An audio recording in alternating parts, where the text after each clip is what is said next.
Tybed oes gennych chi ddiddordeb ym myd chwaraeon, pêl-droed, rygbi neu efallai athletau.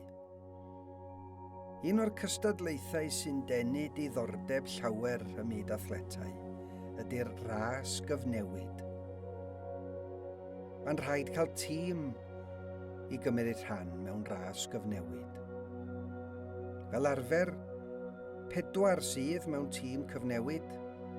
Mae un rhedwr yn cario baton neu ffon ac yn gorfod pasio'r ffon yn ofalus i aelod nesaf y tîm.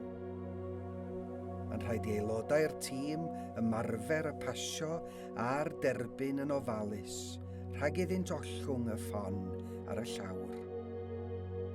A beth am y marathon? 26.2 milltir. Mae'n rhaid ymarfer yn galed iawn mwyn cymryd rhan mewn marathon. Mae cyfeiriad yn y Beibl at yr apostol Paul sy'n dweud fod bywyd y Cristion yn debyg i ras hir neu ras farathon. Nid ras fer fel sprint ydy bywyd y Cristion. Mae'n rhaid dal ati i weithio dros Iesu drwy'ch bywyd i gyd. Weithiau, mae bywyd yn anodd. Dro arall, mae bywyd yn haws.